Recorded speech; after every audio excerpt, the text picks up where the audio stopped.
औलाद ऐसी भी होती है, ना जाने पिछले जन्म में कौन सा पाप किया था जो ऐसे कंजूस माँ बाप के घर पैदा हो गया। यह सोचते हुए अमित का मन दुख और कुंठा से भर गया। औरों के माँ बाप कैसे हैं जो अपने औलाद की खुशी के लिए अपना सब कुछ न्यौछावर कर देते हैं, और एक मेरे माँ बाप हैं जो हमेशा मेरी छोटी छोटी ख्वाहिशों का गला घोंटते रहते हैं। मेरे लिए इनके पास कभी पैसा नहीं रहता, हरदम पैसे की तंगी का रोना रोते रहते हैं। इस वक्त उसके अंदर घृणा और नफरत का ऐसा तूफान उठ रहा था जिसने उसकी सोचने समझने की क्षमता को भी क्षीण कर दिया था।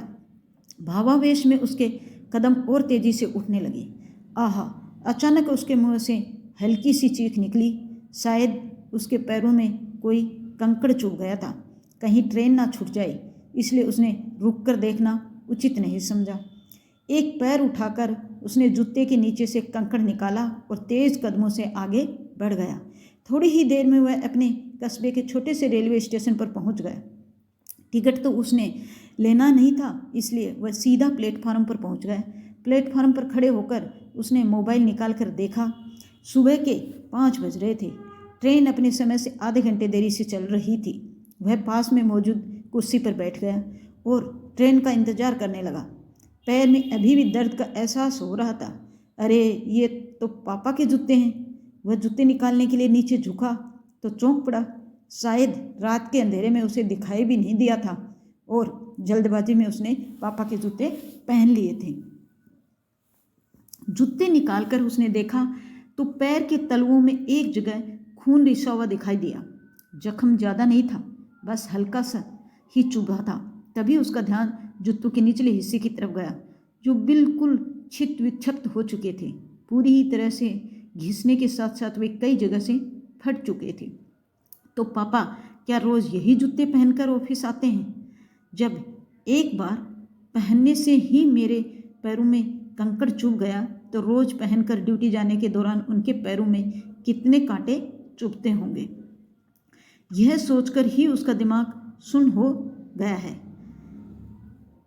तभी उसे याद आया कि पापा ने पिछले महीने ही उसके लिए कैंपस के 15,000 रुपये के जूते खरीदे थे। वह पत्थर की भूत की तरह वहीं पर जम गया। 18 वर्षीय अमित अपने माँ बाप का इकलौता लड़का था। उसे एक शहर के एक अच्छे प्राइवेट स्कूल में 10वीं कक्षा में पढ़ता था। उसके पिता एक प्राइवेट कंपनी में क्लर्क थे और माँ एक कुशल गृहिणी थी। इकलौती संतान होने के कारण उसके ऊपर माँ बाप का कुछ ज़्यादा ही प्यार और दुलार था। वे सीमित आमदनी के बावजूद भी उसकी हर ख्वाहिश पूरी करने की कोशिश करते हैं। उसकी संगत शहर के अमीर घरानों के संबंध रखने वाले कुछ लड़कों से हो गई थी, जो उसके साथ ही पढ़ते थे, जिससे परिणामस्वरूप वह थोड़ा बिगड़ गया था।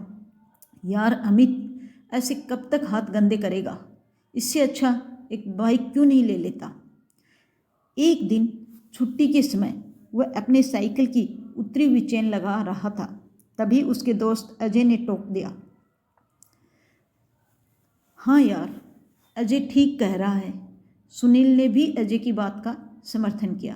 वे दोनों बाइक से स्कूल जाते थे। स्कूल की लड़कियों के सामने ये बात सुनकर अमित खुद को अपमानित महसूस करने लगा।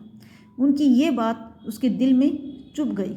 मम्मी, मुझे बाइक चाहिए। स्कूल से घर आते ही उसने अपनी मांग रख दी। बेटा, तू तो जानता ही है कि एक तेरे पापा की सैलरी पर पूरा घर चलता है। वे इतना बड़ी रकम कहाँ से लाएंगे? माँ ने समझाया। मैं कुछ नहीं जानता, मुझे किसी तरह बाइक चाहिए। इतना कहकर वह क्रिकेट खेलने चला गया। रात को माँ ने पापा से ये बात कही तो पापा कुछ नहीं बोले। शायद उन्होंने सोचा कि उसने ऐसे ही बोल दिया होगा, सो उन्होंने इसे गंभीरता से नहीं लिया। पापा, मेरे बाइक का क्या हुआ?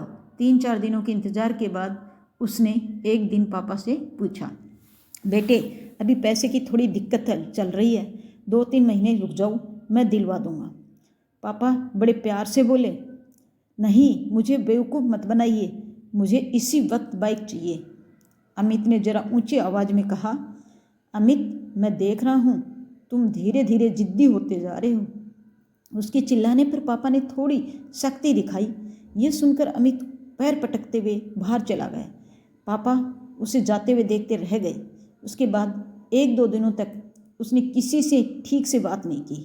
अंदर ही अंदर उसके मन में विद्रोह की भावना पनपने लगी थी। मुझे लगता है कि अब इन लोगों के भरोसे रहने से कुछ नहीं होगा।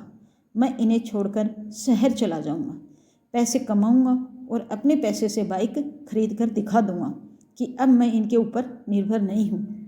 पता नहीं कहाँ से ये विचार उसके दिमाग में आया था, परंतु इस विचार ने उसके दिमाग में अपनी जगह बना ली।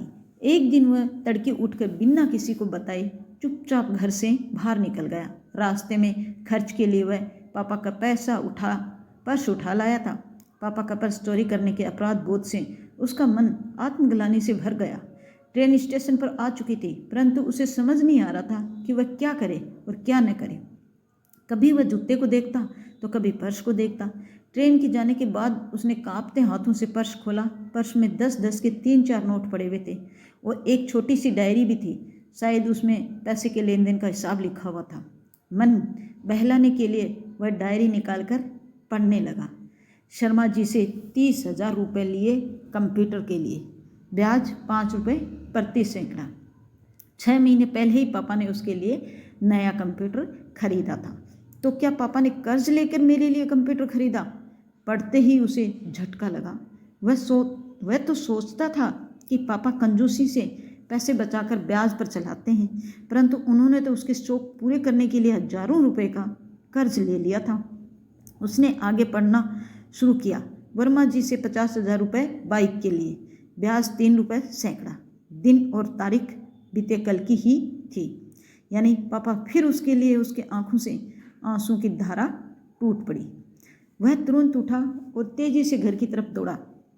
बदहंसी में भागता हुआ जब वह घर पहुंचा तो पापा अभी अभी बाथरूम से नहाकर निकले थे। अरे कितनी दूर टहलने चले गए थे? बेटे चलो जल्दी से तैयार हो जाओ, बाइक एजेंसी चलना है, पापा उसे देखते ही बोले। इतना सुनते ही अमित के सब्र का बांध टूट गया। वह तुरंत पापा से लिपट गया और बच्चों की तरह फूट फूट कर रोने लगा। नहीं पापा, मुझे बाइक नहीं चाहिए। वह सुबकते हुए बोला।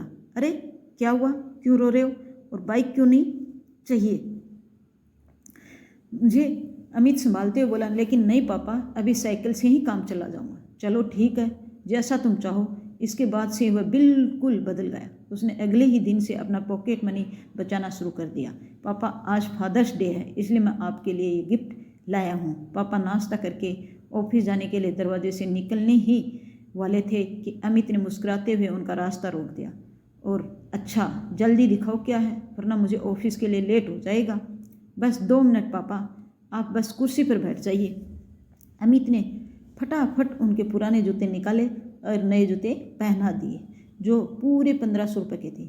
खुशी के मारे पापा की आंखें भर आई। अमित ने उनके पैर छुए तो उन्होंने उसे उठाकर गले से लगा लिया। आज थैंक यू। कहानी पसंद आए तो कमेंट बॉक्स में कमेंट करना।